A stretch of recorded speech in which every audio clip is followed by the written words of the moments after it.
Alright, hey guys. So now we're on to designing the props. So what I'm going to do here at this phase is we're going to use the same reference here. I'm going to go ahead and grab this element. And in this case scenario, I'm going to do the same thing here. Where I'm going to grab this bit, and this time, instead of just kind of randomly overlapping things, I want to show a different way about going about implementing shapes. So if there's a certain part or certain element that you like about the T-Rex form language or whatever object that you are using, you are more than free to use certain elements. So what if I can just go and grab just this portion because I think it's an interesting shape? And what if I grabbed this element here? And because I'm actually extracting specific shapes, it's giving me more areas where I can treat these as individual design languages or individual elements within the overall inspiration, right? So instead of using the entire T-Rex skull, I went ahead and I only used certain areas that I thought would be interesting or valid enough for me to use in a more controlled way. So I have this Canon reference here, and I'm going to go ahead and duplicate it just in case, and I'm going to drop the opacity here, and I'm going to start overlaying parts and just kind of see what we can do to kind of integrate and overlay onto the actual design. And what I'm doing here is I'm actually just kind of trying to form fit it and see if I can come up with an interesting arrangement of design, you know, to kind of make this read as not only as a canon, but as a canon that's inspired by this kind of dinosaur bone-like aesthetic. So I'm going to overlay this here. And again, we're going to use a rule of 80-20. And here's the thing about that is it's all about just distribution, right? So I don't want 50% of the dinosaur bone to be added here and the 50% to be a canon. But what if it's a little bit more bone than the actual original element? So it can be 60-40. It can be 70-30, or it can be 80-20, right? So whatever your distribution is, or 90-10 being really dramatic. So whatever your distribution is, it can be 60% bone, or 40% original, or it can be 70% bone, 30%, and so on. So you just want to make sure that it's not 50-50, because that is going to make for a very stagnant and very even design. Okay? So I'm going to use this basic rule of thumb to kind of measure out how much I want the actual form language to influence my design here. So it's something that you just keep in mind. You don't have to be so mathematical with it, but it's just something that I think about when I'm designing. How much have I used that element? Did I overuse it, or is this something that I can actually is it not overused? Is it something I can push even more? So it's just a good visual gauge for me to kind of see what I can do to kind of further my designs. So I'm just going ahead and kind of plotting in here just kind of what I can do to really make some extra additions to this. And I'm going to go ahead and just kind of compile all this into one layer. And then from here, I'm going to just kind of drop the opacity. Okay. Don't forget to desaturate. And these objects here, I'm going to desaturate as well. Or you can drop the opacity. Actually, having a little bit of color is not too bad on the actual image, so you can kind of see the separation of the two. But if you want to desaturate just to get a better look at it, you may do so. But definitely dropping the opacity allows you to kind of see the design very clearly. Okay, I'm probably going to add a little bit more because it's still relatively or predominantly, you know, in the Canon range. I think I'm going to make it very, very much, you know, in the range of an, you know, 80-20, or it favors more of the actual, you know, T-Rex bone aesthetic.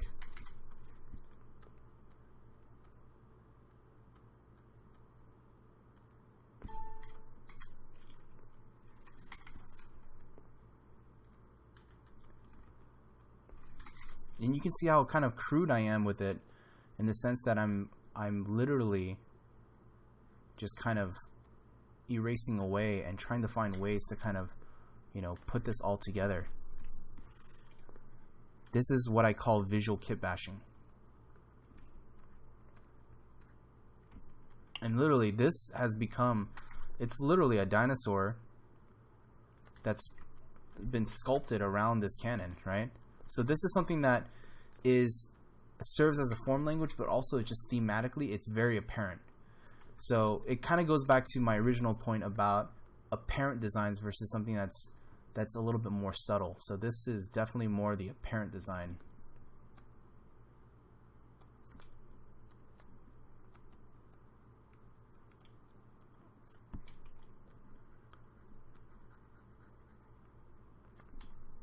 Okay, so with this, now I'm gonna actually go ahead and start designing on top, start drawing on top here.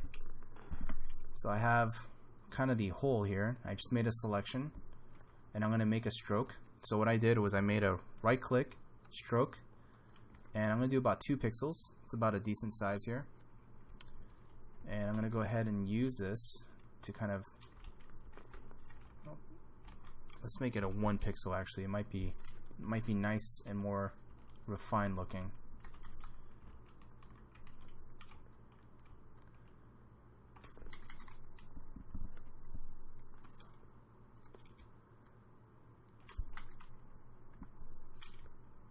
Gonna go ahead and start kind of blocking out a majority of the actual rings around this thing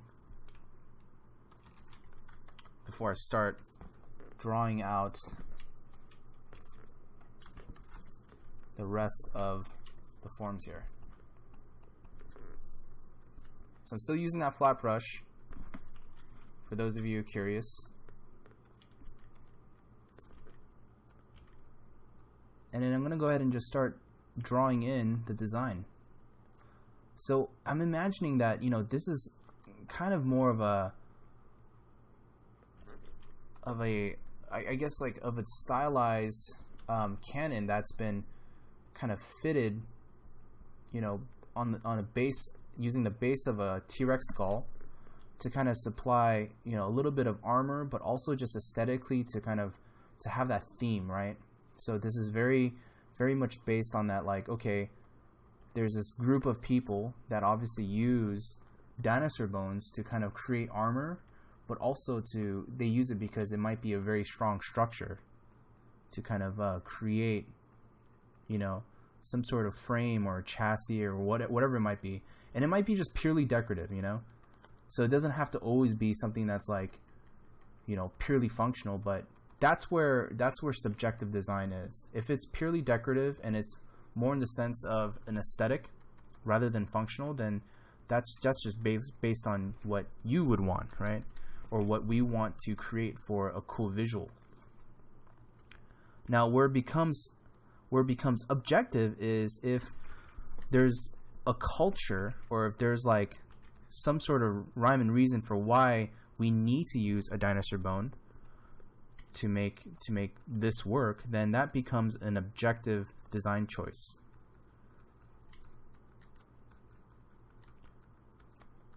So that's just something to keep in mind, guys, as you're designing. There's some things that are very, very clearly subjective, just to make things look really visually appealing and cool. And you know, it's what you want for your design. It's what's appropriate for your own taste and your own exploration. And there's things that are objective. You know, if there's a certain goal or problem that you need to solve, then we need to objectively identify what that is and then implement that into our design.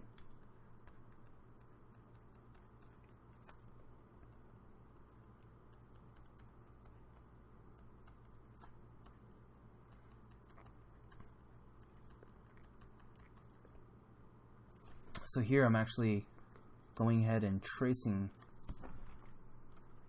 these bone elements as clearly as I can. And again, like when I'm at this phase, it's all just kind of visual, right? It's like, okay, well, I know that I got this bone like shape here, and at a certain point I gotta see how this can all come together, right? So I know I got this wood element here, and maybe the bone here actually wraps around that, and it's just creating kind of this really well reinforced structure using natural materials and also materials from the actual skeleton.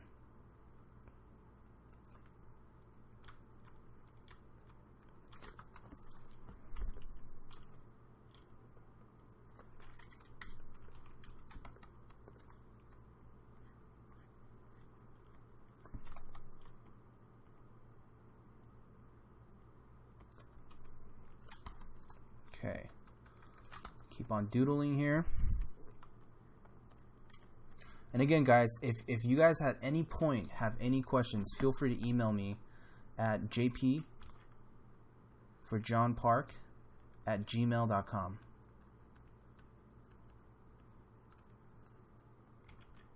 Okay, I'll try my best to answer any questions regarding this type of exercise or regarding anything of the demo.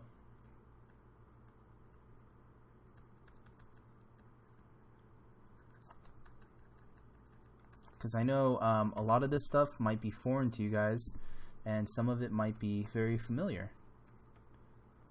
So for those of you that's familiar with this, you know, that's welcome back to Form Language. And for those of you that are brand new to this, welcome to Form Language. That was such a cheesy thing to say, but felt like I needed to welcome those that are new to this thing.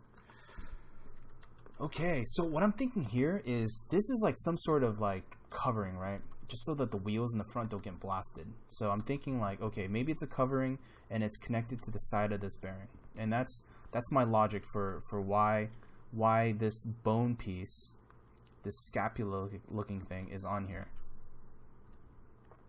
And so that's going to be my rhyme and reason for why that's going to coexist in just that part of that area.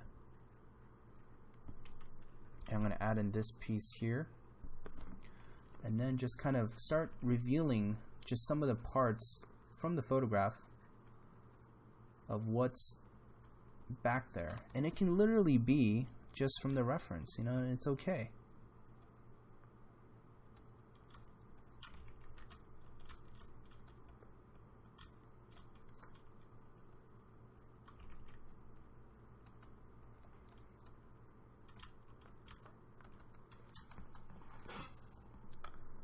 Actually quite alright to kind of go back to the reference and then try to pull, you know, pre-existing elements to kind of make some of this stuff make a little bit more sense out of some of these pieces.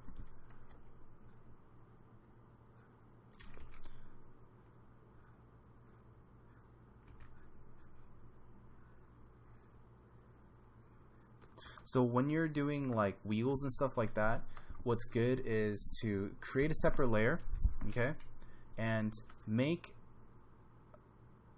a marquee, an elliptical marquee, and try to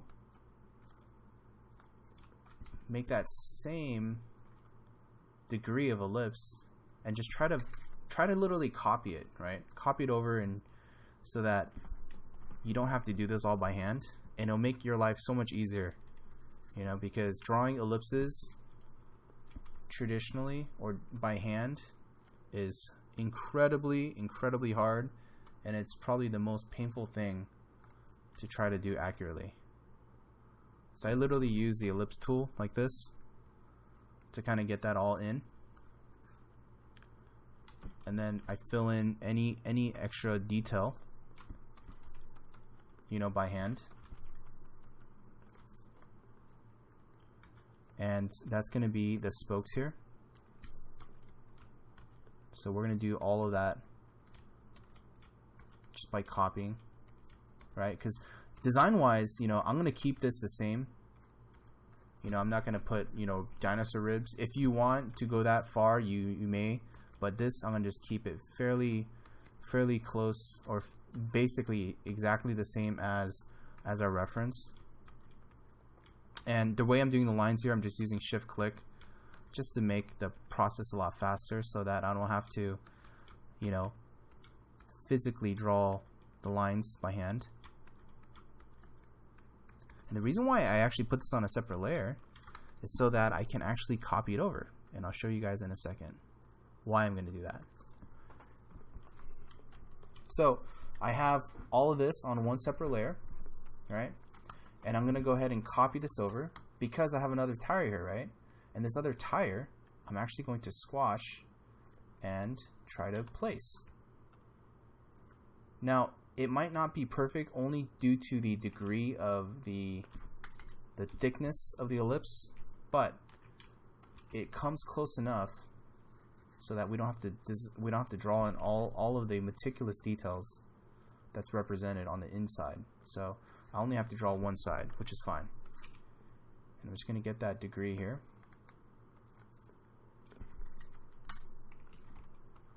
So that way it's all kind of, it's like we're just representing it, you know?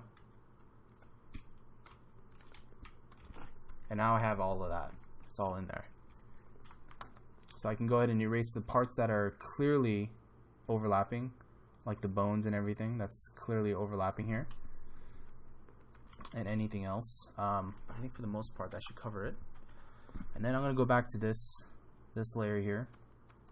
And I'm going to erase the parts that are being overlapped as well. Like the cannon is overlapping it. And there's just some parts here like the wooden structure here and some of the bones. And also even the bones here. So I'm going to go ahead and overlap that, or actually just erase it because I know it's being overlapped, and just continue drawing some of that bone coverage.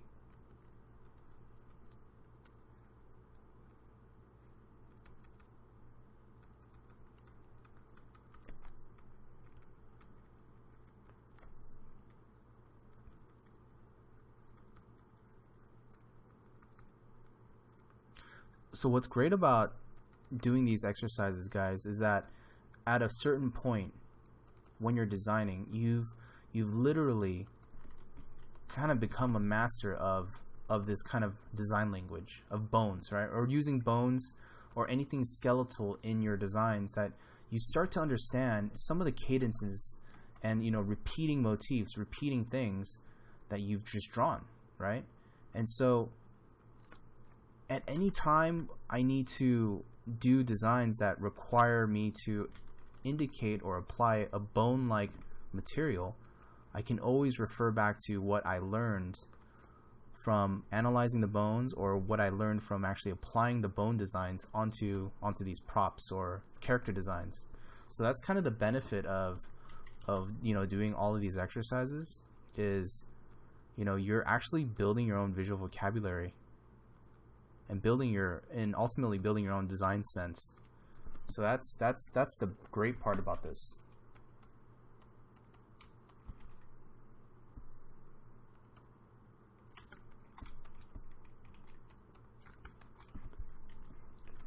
Okay, let's go ahead and just kind of add this little part here. It's kind of like a little lock mechanism so that the wheel doesn't fly off as it's rolling. And now let's reveal what's underneath. Alright, so we have basically the line drawing here, and we got all of the bone-like materials here. I'm going to go ahead and turn this off. And we have this element here, and that's our drawing. Right? So it's actually looks out pretty good. You know, it's different. It has a lot of things going on. There's clearly areas that are very more bone-like than more cannon-like, which kind of served the exact purpose.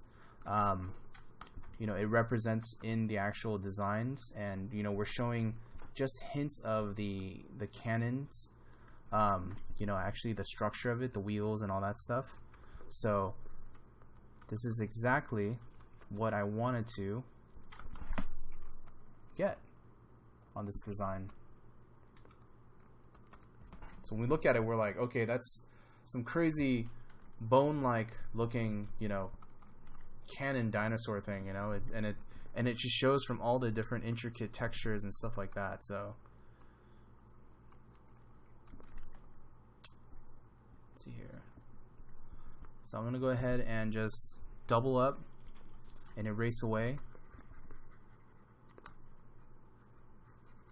just to kind of get a nice line weight here.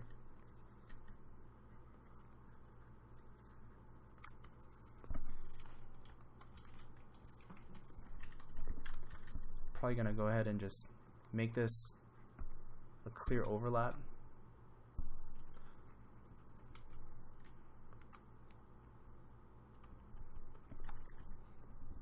When we look at it, and that's just something that we haven't really seen, right? I mean, it's thematically a dinosaur looking cannon, but it's just constructed in a way that it's done as if it's constructed by, you know, by normal means. You know, it's done as if, you know, people were just building the materials and, you know, applying it on top.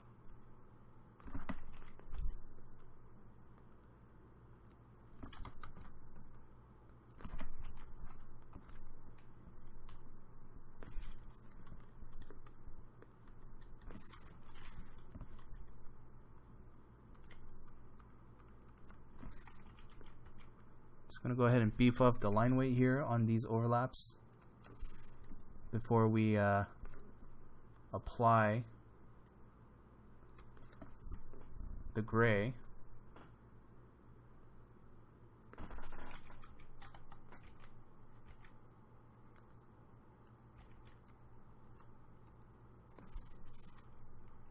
And feel free to spend more time than I'm showing on the demo. Obviously the demo is only a visual exercise so that you guys get the concept. You know, after, you know, a typical design exercise that I do is I'll actually do a ton of these, probably maybe 20 to 30 of these before I pick one and actually flush it out into a full-blown illustration. So this is something that's, you know, a part of the design process and a part of the illustration concept art process, where I'll actually just do multiple variations of this before selecting one. Okay, so at this point, now we can just go ahead and colorize this guy. Use the same gray from our previous sketch. I should go ahead and fill it in with this little gray here, just so we can see the silhouette.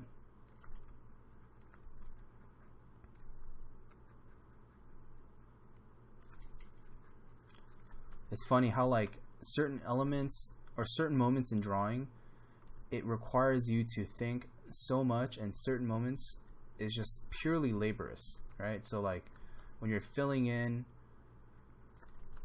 the drawing with gray, it's like my brain literally gets a moment to kind of like just chill out and relax. And then, you know, there's times when, like, when I'm designing, I have to like really concentrate, right? And I'm sure we all share that, right? And it's funny, like, I actually look forward to just kind of filling in my designs at times, because it's like, okay, I did all the hard part. Now I can just like relax. Like, at times I just wish I can reach this point faster. I'm like, please let me just finish this. I just want to get through to my drawing and just like, I just want to fill it in with gray. Or like even painting, I feel like when I do environments, you know, I have that same notion where, you know, the design and the layout is so much more, you know, mentally like stressful, that like I can't wait till the point where I get to just kind of start painting or do the lighting. At least, like, that's the least stressful part for me, because you know, everything's already kind of done. It's now just, you're just staging it, you're just making it look cool or moody, or, you know, whatever kind of like tone or lighting mood you're going for.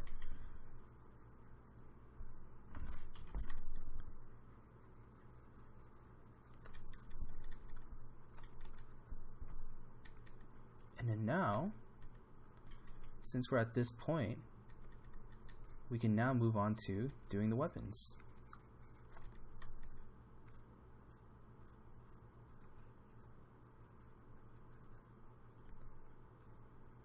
Alright. Okay, so now we got a cannon. We're all good to go. Alright. So now let's start working on some of these weapons here. So I pulled out two different silhouettes here just so we can kind of do a little bit more exploring and designing and stuff. I'm gonna do one that's very extreme and one that's more subtle. So let's go ahead and start off with our dinosaur reference here.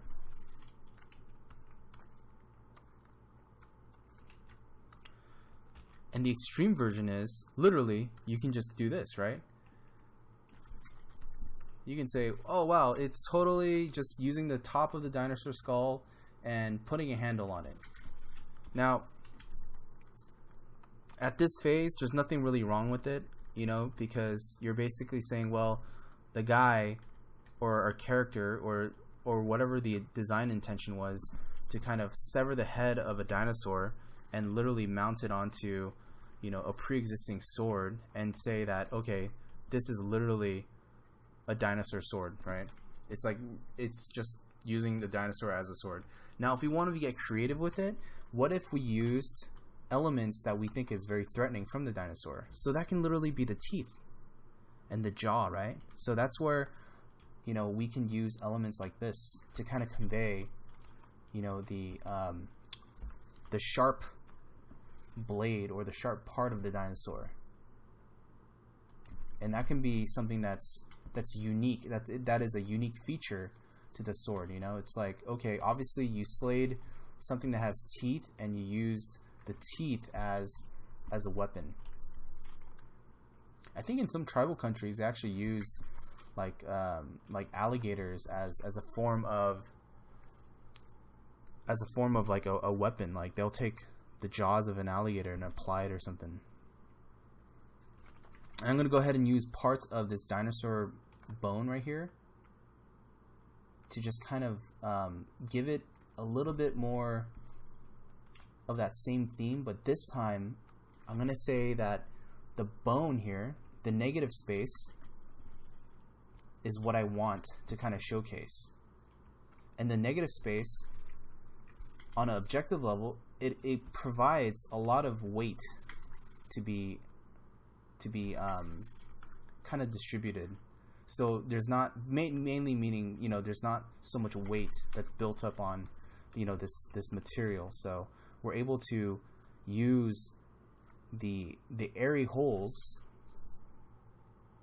as a way to kind of distribute out the weight of the blade. So that can be my reasoning for why there's holes, you know. And this stuff here, we can continue on.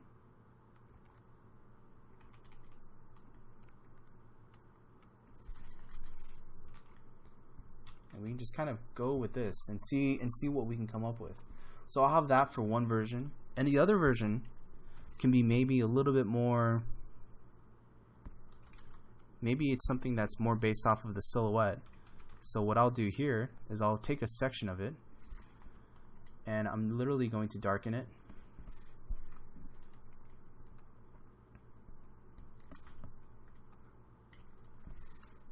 And I'm going to use this, the silhouette of this,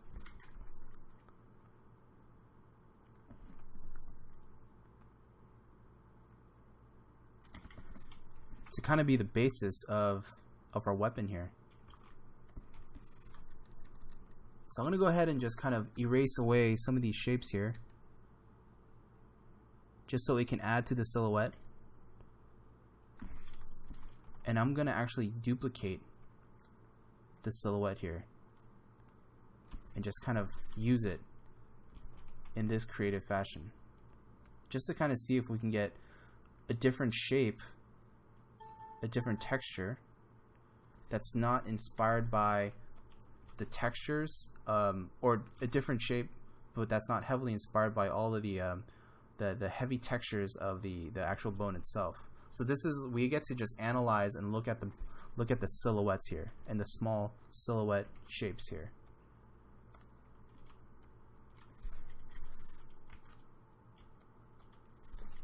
So this is another way of going about designing and utilizing this portion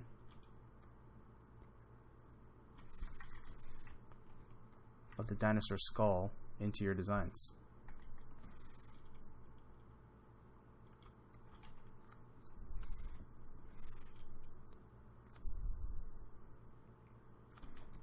Okay, so with this in mind, let's go ahead and actually start sketching on top of this stuff, since we have all of this laid out.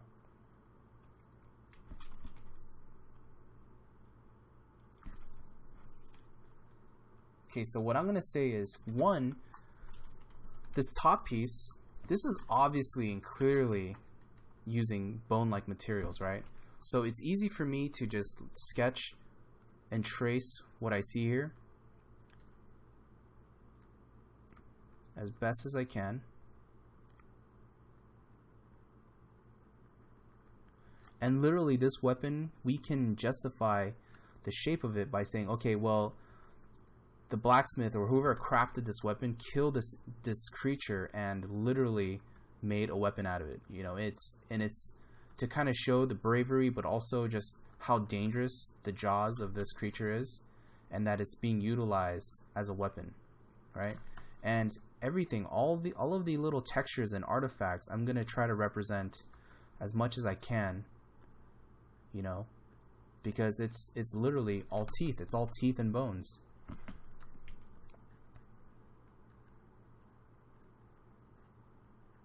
So here I'm going to literally draw all the teeth here.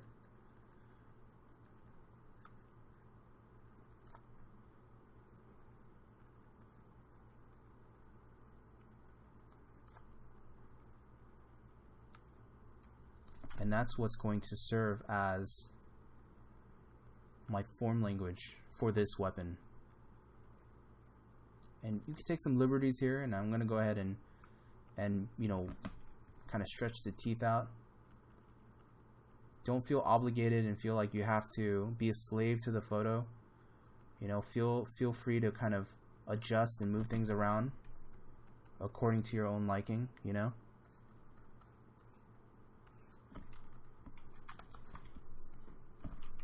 And even here, I can have kind of the rusted elements, you know, and this can actually be, we can say, oh, it was the bottom part of the actual jaw or something.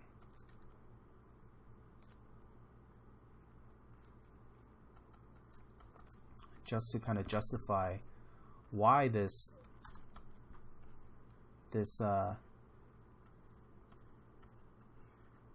thing is so big. You know, we're saying that, okay, well, it was a big creature, and when you know, when the creature was slayed, the jaws of this creature were literally ripped out to turn into a weapon. And I'm going to try to get in all of these little fractured elements to indicate that it is a bone.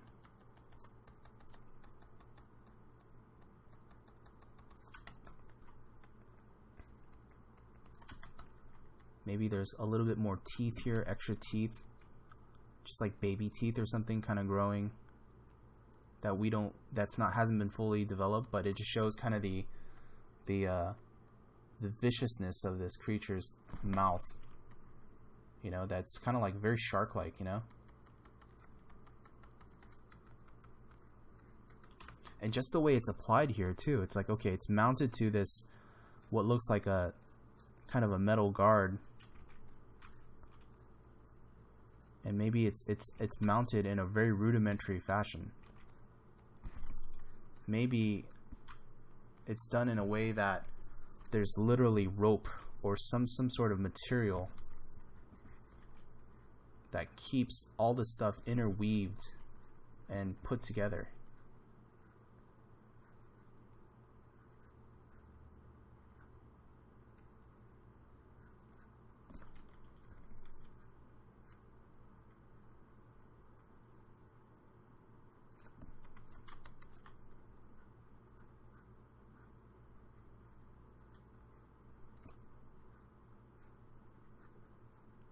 And this stuff, this will justify how it's all composed together.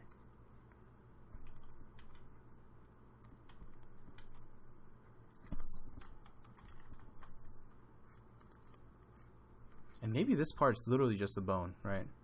It's like part of the dinosaur bone or something.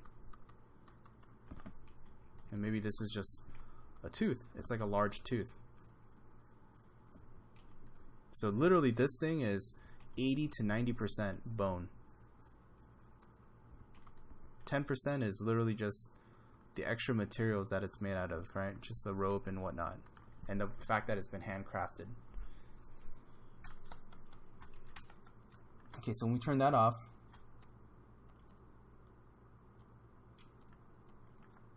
what we're going to get is this, right? And you look at that and you're like, oh man, that's like some vicious looking, like primitive weapon, right? It's like really just downright, like this looks like a caveman weapon, you know? But to show an example of, you know, how we can push shape or form language in this case, this is a way that we can actually, it's exceptional. You know, we can say, okay, well, it's literally a dinosaur bone kind of weapon. And that's the way it's being utilized here. So let's do the other one here. And in this case, we're going to say it's still made up of, you know, familiar materials like metal, but it's shaped in a way that it's dinosaur bone-like. So I'm going to copy the nice forms here of this metal, but I'm going to try to make this more of a man-made type material.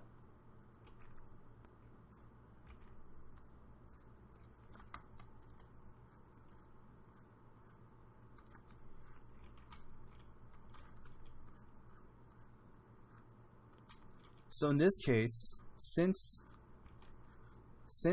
we're saying that it's inspired by the shape of a dinosaur, but it's not using the bones, I'm actually going to stylize this as much as I can to justify that, okay, it's inspired by, you know, dinosaur bones, but it's actually still made from the materials of metal. And it's been crafted in a way that it's visually dinosaur looking, but it's composed of metallic parts. So here it's going to get a little bit complex just because of the amount of shapes we have here. And so what I'm going to do is I'm going to go ahead and just kind of simplify this edge here. And I'm going to just take just some of the shapes here. Not all of them, because if we take all of them, then it starts to kind of break the look that it's made up of, that it's handmade. You know, we want it to make it feel like it's been purposely blacksmithed to look like, you know, this is dinosaur bone inspired blade.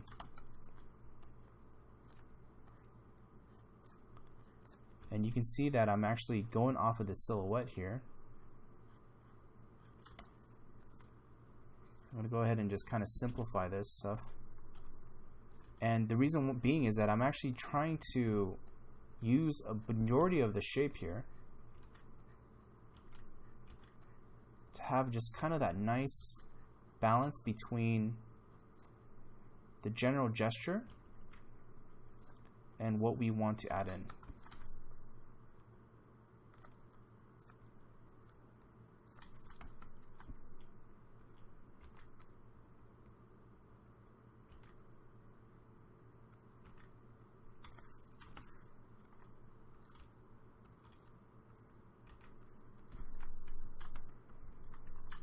And then here, we can keep clean, or we can say, okay, well, there's maybe some openings.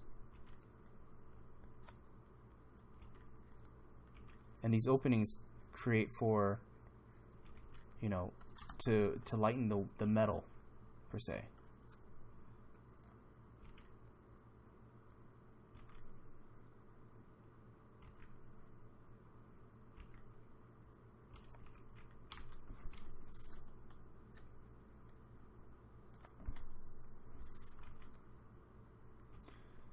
And I probably want to make it as symmetrical in the sense that it's following the same shape. Not symmetrical this way, but symmetrical this way.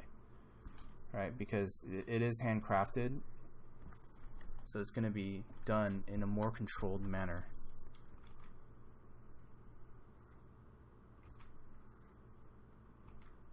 And here I'm going to go ahead and, since this is a blade, I'm going to go ahead and follow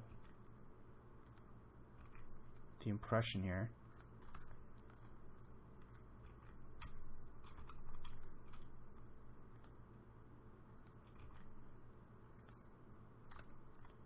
To kind of give it that nice,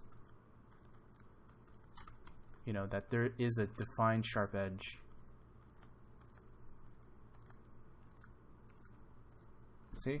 So you notice how this part was actually quicker, right? It's just a really quick sketch, just demonstrating how we can actually arrive at this point. It's a very simple design exercise here.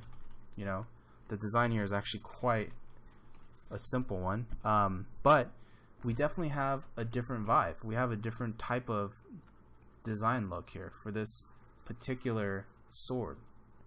You know, and we use the silhouettes here in this case to figure out, you know, how we can arrive at this sort of shape, right? So that's the benefit of using this type of technique. I'm going to go ahead and just kind of alter this stuff.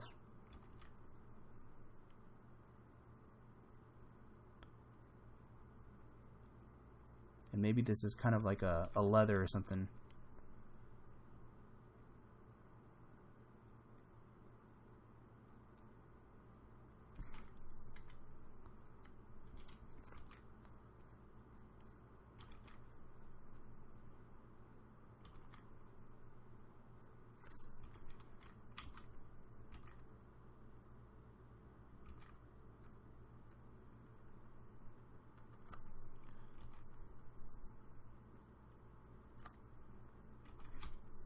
So give this a shot, guys. So you guys can kind of see the two differences of these weapons. Oh, not to forget, we got to fill it in. My favorite part, right? The part where we get to kind of just relax a little bit. And what's great about this part is, you know, I get to kind of just analyze, you know, how the design looks. It's like, okay, I got a lot of interesting things going on. There's some areas that I can use a little bit more emphasis. There's some areas that are working better than other areas, and so that's kind of the beauty of kind of being able to step away from your design or not think about it too you know, too critically, and just kind of like look at it as like what's your impression of it and what's working, what's immediately speaking out to you. So in this particular design, the part that I like is I definitely like the shapes of the aggressive nature of this, you know, this blade and how like aggressive it looks. But I think where it can use a little bit more emphasis is possibly kind of the actual forms of the actual the jaw itself. You know, like, is it flat? Is there some thickness to it? How do we showcase that? You know, so that might be something where I can showcase it in the actual rendering phase. But this is definitely a design that I would consider taking to the next level.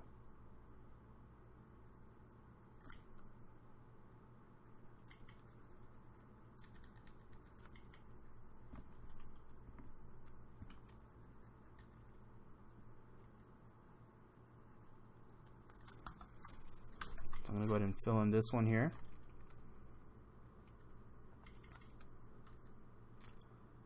And what's great about this one is that, one, it's simple, and obviously the line drawing looks less impressive just because of the amount of detail that's clearly not as comparable to the other one above.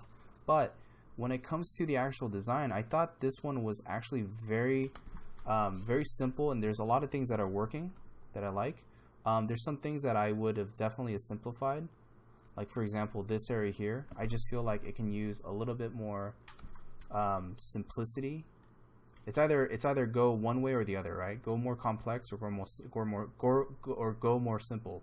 And so that's going to be kind of the rule of thumb when you guys are designing is, you know, either go simple and think about the gestures, or go more complex and think about kind of, you know, getting that amount of texture and that grittiness in. So for something like this, I can say, well, it might be better to just have a simple gesture here. It just might serve as a better design choice for this, you know, instead of trying to get overly complex. And maybe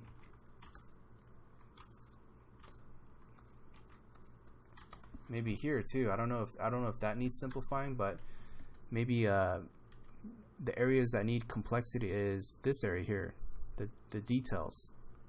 And what I'm doing here is I'm just adding this kind of perceived detail. It's like a little bit of, you know, carving marks and stuff like that that can represent something, or it can just be scumbling.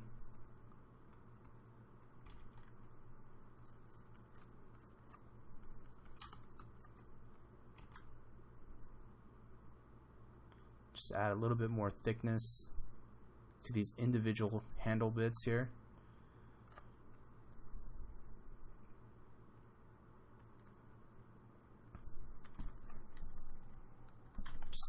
Just to give that extra oomph, right?